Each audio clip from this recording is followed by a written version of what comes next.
Queridos irmãos e irmãs, a graça e a paz do Senhor Jesus sobre a sua vida é o meu desejo, é a minha oração. Que satisfação nós estarmos juntos aqui. Eu perdi a conta de quantas devocionais já tivemos no ano, mas Deus, por sua graça, nos conduziu, né, por esses dias, meses tão difíceis, sempre aqui preservando, né, esse momento para nós o buscarmos e o buscarmos em comunhão, ainda que virtualmente, mas estamos aqui juntos conectados. Irmãos, vamos cantar um cântico que fala exatamente do texto que será a base do nosso estudo hoje. Estamos falando dos cânticos do Natal, ali registrados no Evangelho de Lucas. Hoje vamos falar do cântico de Maria. E nós vamos cantar isso agora. Minha alma engrandece ao Senhor.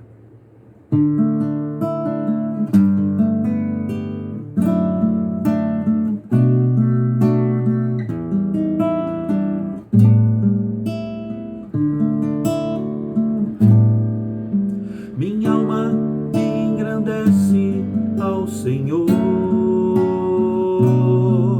meu espírito se alegra em Deus, meu Salvador,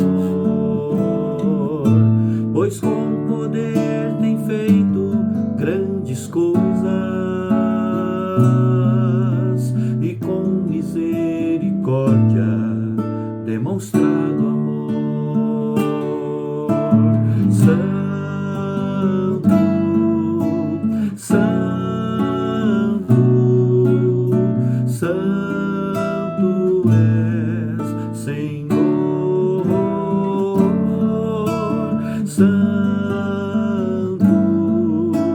Santo, Santo és, Senhor. Minha alma engrandece, minha alma engrandece ao Senhor, meu espírito se alegra em Deus, meu Salvador, pois com poder tens feito grandes coisas e com misericórdia demonstrado amor. Santo, Santo, Santo és, Senhor. Santo, Santo, Santo és, Senhor. Tem enchido nossas lâmpadas com o óleo do Espírito, tem feito sua vide florescer. Tem enchido nossas lâmpadas com o óleo do Espírito, tem feito sua vide florescer. Santo, Santo, Santo és, Senhor.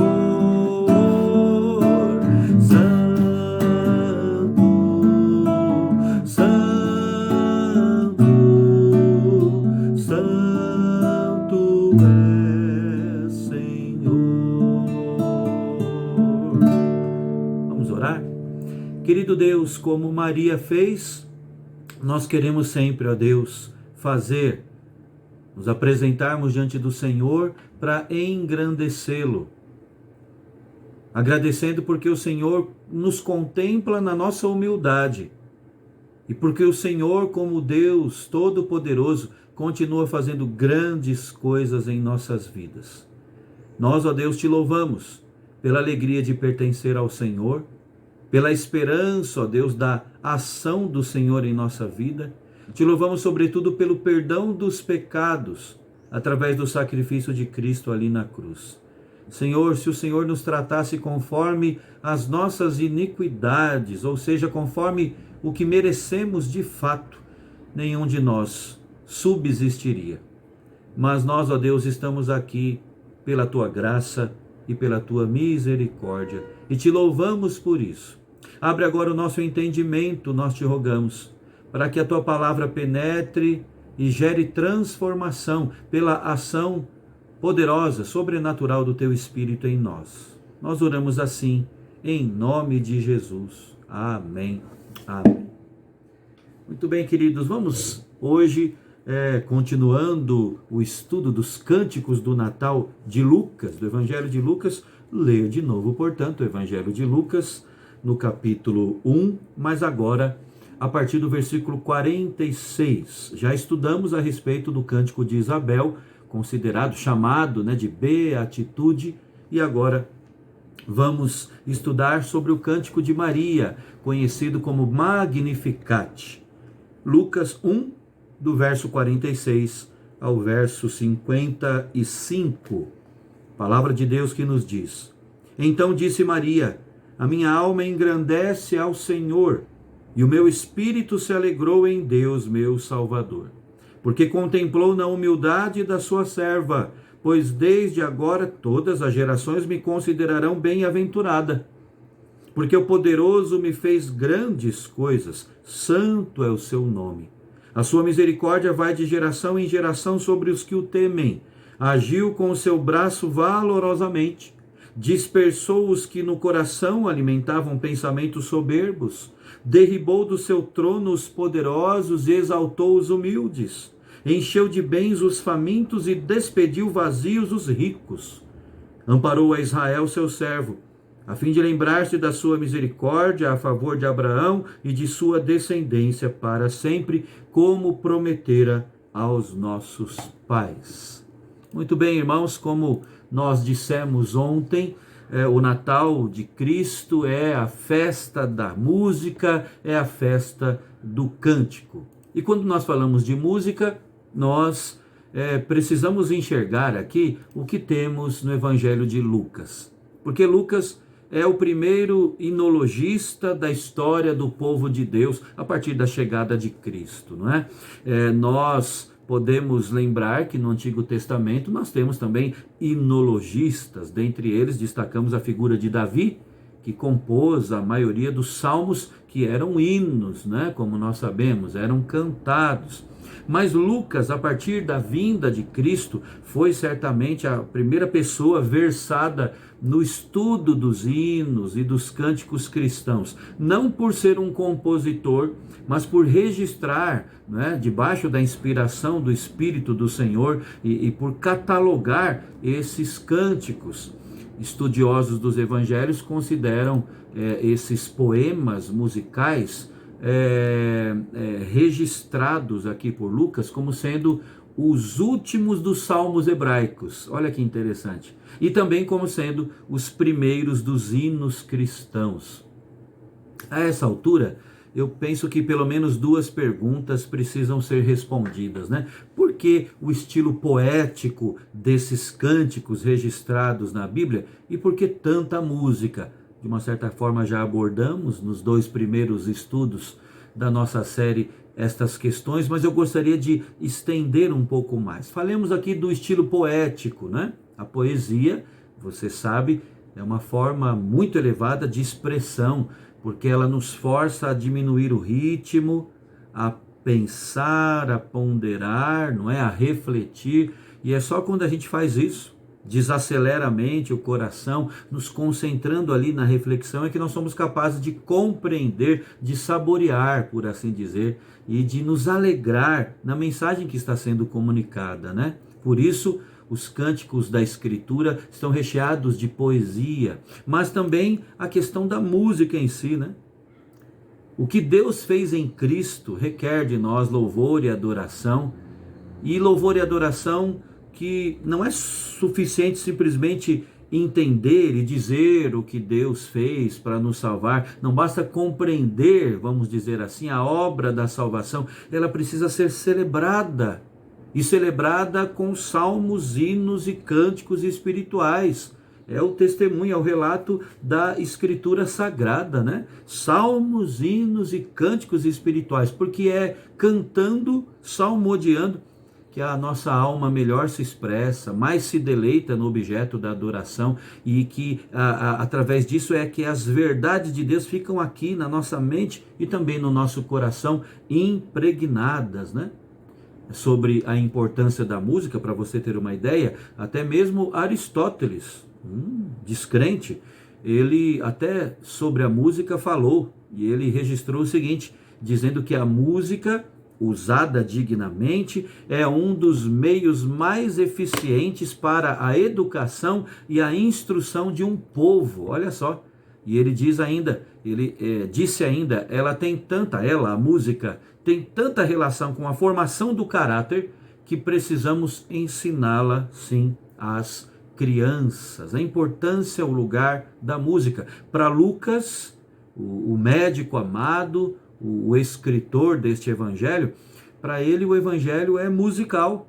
Por isso que há 5 cânticos de Natal registrados aqui no seu evangelho. Hoje nós vamos falar do Magnificat, o cântico de Maria.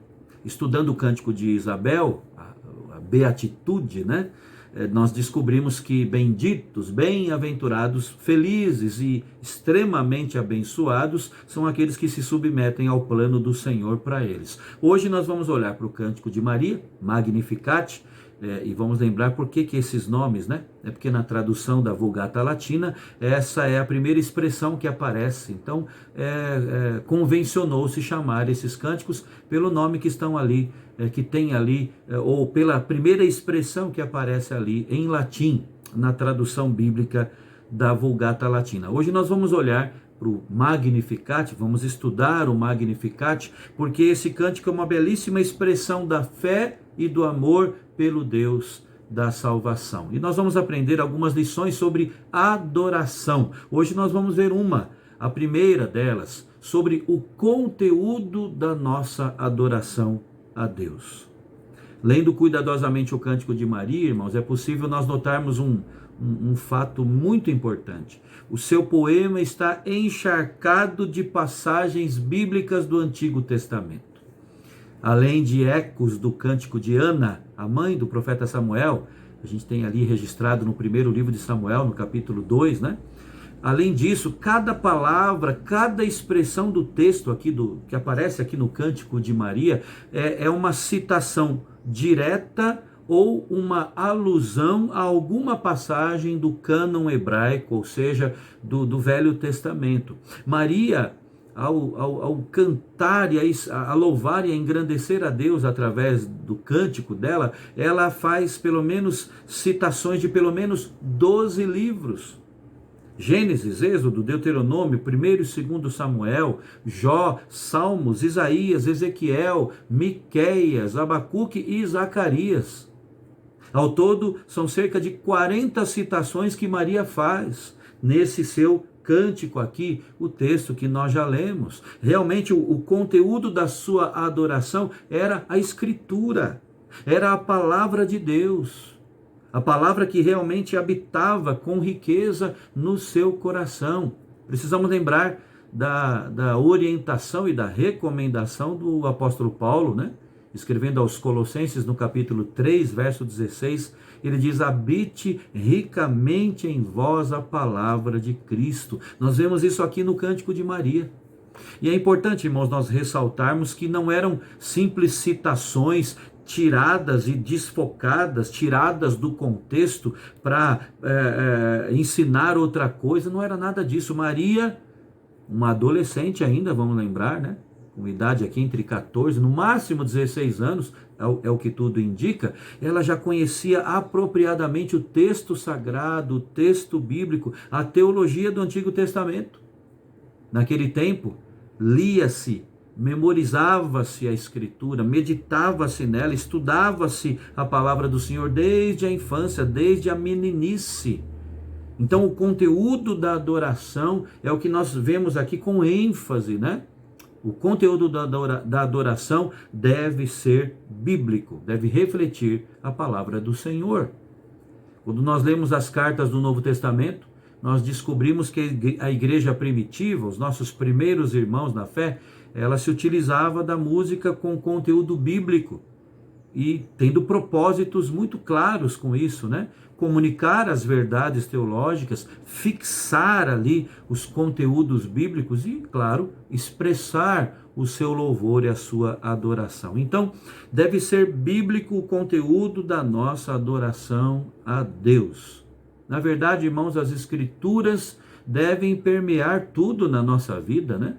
Os nossos pensamentos devem girar em torno da palavra, ter como base a escritura sagrada. As nossas decisões devem vir emanar, né, dos conteúdos, dos princípios bíblicos, né? A nossa adoração também, a nossa vida como adoradores, seja cantando, seja orando. Aliás, sobre isso, vejam aqui o testemunho de Martinho Lutero. Nós sabemos que Lutero foi um homem de música e de oração, né? Ele mesmo mandou metrificar vários dos salmos, né, para que eles fossem entoados pelo povo de Deus, pela igreja. Ele foi, sem dúvida, um homem de música e de adoração, um homem de música e de oração. Ele foi um homem de adoração a Deus. É dito pelos que escreveram sobre a sua vida, pelos seus biógrafos, que ele orava regularmente 2 horas todos os dias. E sempre que tinha muita coisa para fazer, ele dobrava para 4 horas o seu tempo de oração, né? Isso é muito interessante e importante de ser dito. E para ele, para Lutero, a oração era a maior obra do crente e um elemento chave da vida cristã. Por isso que ele conjugava a música com a oração. E ele pregava exatamente aquilo que ele vivia, né? Ele dizia que quem trabalha muito deve orar em dobro. Orar, então, era algo comum na vida de Lutero, mas ele reconhecia que não era algo fácil para ele. Aliás, me deixa aqui explicar, né? Por que a gente está falando de oração quando estamos numa série sobre cânticos, né? Irmãos, é porque as duas coisas estão ligadas. E porque quando a gente vê aqui no Cântico de Maria o conteúdo da adoração dela sendo bíblico, nós estamos falando de que a adoração ela acontece, seja cantada, seja em forma de oração, tem que acontecer com base na palavra de Deus, né? E por isso eu extraí esse exemplo, esse testemunho de Lutero. E Lutero diz que, apesar de ele considerar a oração e a adoração como sendo algo muito importante, ele reconhecia, repito, que não era algo muito fácil. Por exemplo, escrevendo ao seu barbeiro, é isso mesmo, Pedro Beskendorf era o barbeiro dele, e numa das cartas que ele escrevia a esse Pedro sobre como se deve adorar a Deus e de um modo especial orar, ele compartilhou o seguinte: às vezes sinto que por causa de ocupações ou de pensamentos alheios, fiquei frio ou perdi a vontade de orar, pois a carne e o diabo estão constantemente dificultando e impedindo a oração. Impressionante, né, irmãos? Que até mesmo um gigante da fé como Lutero, é ninguém menos que o pai da reforma, usado pela graça de Deus, né? E usado para ser tão importante na história do povo do Senhor. É impressionante que até ele sofreu com desânimo e lutou para não deixar de adorar a Deus por meio da oração. E daí vem a lição para nós. O que fazer quando não sentimos vontade de adorar, quando não sentimos vontade de cantar e de orar, né? O testemunho dele é muito interessante, porque ele diz assim, falando sobre oração: nesses momentos pego o meu livro sagrado, a Bíblia, vou para o meu quarto, ou conforme o dia e a hora, procuro um cantinho sossegado e passo a recitar para mim mesmo, oralmente, trechos dos salmos. Vamos lembrar que os salmos eram hinos, né? Eram cânticos. E ele diz que ele passava a recitar para mim mesmo, ele diz, oralmente, trechos dos salmos, dos 10 mandamentos, e dependendo de minha disponibilidade de tempo, diversas citações de Cristo, de Paulo, dos profetas, tudo como o fazem as crianças. Perceba que para Lutero, a oração é fruto da palavra pela fé e também a resposta do coração humano à mensagem do Evangelho revelada nas Escrituras, né? A mesma coisa é com a adoração. Então, irmãos, nós precisamos entender que o coração e a mente não estão naturalmente prontos para se dedicarem inteiramente à oração, à adoração. Precisamos, segundo Lutero, aprender a aquecer a mente e o coração com o texto sagrado, né? Pregando para as nossas próprias almas, pregando para nós mesmos, sejam os salmos, que era o inário do judeu, né? Sejam os evangelhos, a lei, os textos dos apóstolos, toda a escritura que é inspirada por Deus, que é apta para nos ensinar, para nos encorajar e nos estimular à prática da oração e da adoração. Irmãos, Lutero e Maria nos ensinam que nós não podemos cantar e nem orar sem a base da Escritura. O conteúdo da nossa adoração a Deus deve ser sempre bíblico, deve sempre estar de acordo com o que Deus já nos revelou de sua palavra. O que passar disso, de fato, vem do maligno, né? E eu quero concluir dizendo o seguinte: da próxima vez que você for orar ou cantar, pode ser agora, daqui a pouco, né? Como é o nosso costume sempre nas nossas devocionais, seja então em casa, onde você estiver, da próxima vez prepare-se. Estando você com vontade de fazer isso ou não, siga a postura de Maria. Baseie a sua oração e a sua adoração na palavra do Senhor. Siga aqui a postura do reformador Martinho Lutero. Volte-se e fundamente-se na palavra de Deus. Abra o texto bíblico, leia pausadamente, pegando um ponto depois do outro, refletindo, né, sobre o que Deus exige nele, nesse texto de você, identificando nesse texto razões para gratidão, para ações de graças, deixando esses textos exporem o seu pecado, que precisa ser confessado, e assim por diante, fazendo de cada trecho um motivo de oração ou de louvor. Irmãos, nós somos o povo do livro, somos o povo da Bíblia, da Escritura, né? Não é que vai passar a ser fácil cantar, adorar a Deus e orar ao Senhor, mas orando e adorando como Maria fez, como Lutero fez, será muito mais deleitosa a nossa vida de oração, e nós vamos já nos proteger de erros, né, nesse processo, porque faremos tudo com base na Escritura Sagrada. Deus abençoe a sua vida. Deus continue falando ao seu coração nesse tema do conteúdo da nossa adoração. E até o nosso próximo estudo, né? Vamos orar agora com a nossa família e até o nosso próximo estudo, se Deus quiser, para continuarmos a nossa análise do Cântico de Maria, Magnificat. A minha alma magnifica, engrandece ao Senhor, é o que disse Maria. Deus abençoe. Até o nosso próximo estudo.